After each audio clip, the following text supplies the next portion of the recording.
Karatay Sözü YouTube kanalımıza hoş geldiniz, sefalar getirdiniz.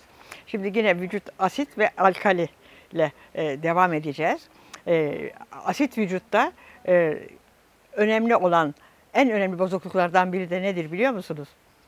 Asit vücutta kemiklerden elektrolitler kana geçer.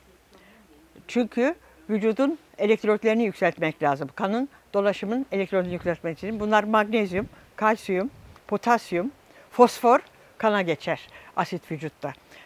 Peki kemiklerden bunlar geçince ne olur? Her türlü ağrılar, eklem ağrıları, kemik ağrıları. O halde alkalik kılmamız lazım. Vücudun hakikaten alkalik kılması için çok önemli bir mekanizması vardır. Alkali vücut çok önemlidir. Bu bir organımız vardır ki bu pankreastır. Pankreas vücutta alkali dengeyi sağlayan çok önemli bir hormondur. Yani insülin salgılıyor, başka şeyler de salgılıyor, enzimler de salgılıyor. Fakat vücudun alkali yapmak için enzim bikarbonat salgılar. Öyle programlanmıştır. Midemizde biliyorsunuz asit vardır. Mide hazmolduğu zaman, bağırsaklara geçtiği zaman o asiditeyi, mide asiditesini nötralize etmek için pankreas, normal çalışan bir pankreas, bikarbonat salgılar. Bikarbonat hakikaten çok çok önemlidir. Neden? İşte efendim, asiditeyi önlediği için ağrıları önler. Eklem ağrılarını önler. Efendime söyleyeyim, ağrıları önlediği için böbrek bozulmasını, kronik renal yetersizliğinin ilerlemesini önler, yavaşlatır ve durdurur. Hormonal dengeyi sağlar. Asit, pankreasın salgıladığı bikarbonat. Eğer pankreasımız bozulduğu zaman, hücreler bozulduğu zaman asit ortamda pankreasta bulunan bütün enzimler inhibe olduğu için asit vücutta sistematik olarak vücut çalışmadığı için pankreasımızın da çalışması inhibe olur, baskı altına alınır, karbonhidrat üretemez.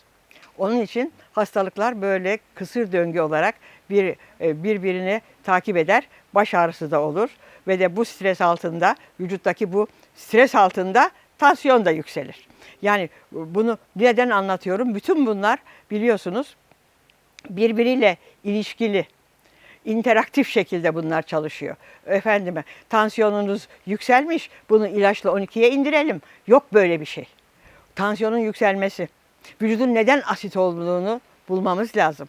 Araştırmamız lazım. Buna yaşam biçimi de giriyor. Buna beslenme biçimi de giriyor.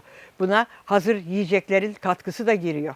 Buna asitler hakikaten pankreastaki enzimleri azalttığı zaman hazımsızlık olur. Efendime söyleyeyim, insülin salgılanmaz, şeker hastalığı olur. Efendime söyleyeyim, şeker de yükseldiği zaman vücut tekrar asit olur. Bu bir kısır döngüye girer. Mısır şurubu şekeri yediğimiz zaman vücut çok asit olduğu için, pankreas da bozuk olduğu için bunu nötralize edemez. Onun için bikarbonat almak mecburiyetindeyiz. Tekrar söylüyorum, bikarbonat yani pH'sı yüksek olan bir vücutta, hücrelerde virüs yaşamaz. Bunu Otto Warburg 1936'larda Alman hekim, 2 tane Nobel ödül alan bir kişi göstermiştir ki hiçbir virüs alkali ortamda yaşamaz. Bakın bunu doktorlar maalesef söylemiyor. Rockefeller tıbbı bunu göz ardı etmiş durumda efendim. Onun için hakikaten alkali çok önemli. Bir kere sodyum bikarbonat diyoruz. Sodyum bikarbonat ne demek? Onun sodyum kısmını düşünmeyin. Onun sodyum kısmı değil, bikarbonat kısmında oksijen vücuda sağlanıyor. O çözüldüğü zaman vücutta bikarbonat bütün hücrelerimize oksijen giriyor. Tabii oksijen gittiği zaman ne oluyor? Bütün hücreler kendine geliyor. Enerji üretebiliyor. Dinçleşiyoruz, güçleşiyoruz ve de mikroplarla, virüslerle, mantarlarla, küflerle vücudun mücadele etme gücü artıyor.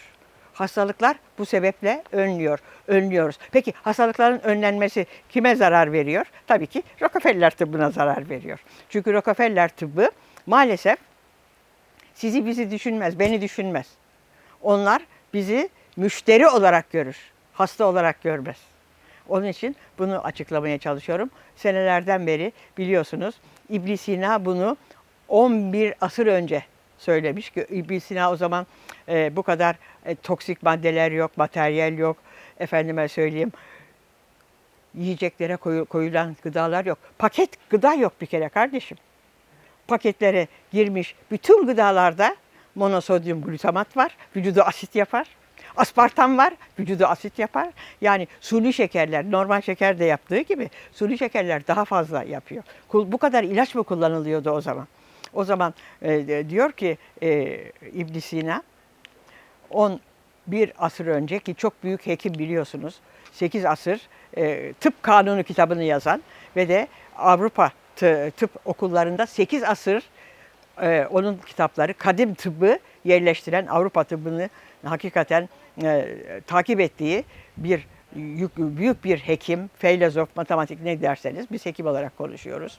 Oxford'da şeysi var, Paris'te heykelleri var. Fakat İbn Sina diyor ki günde bir kere doğru dürüst yerseniz yeterlidir.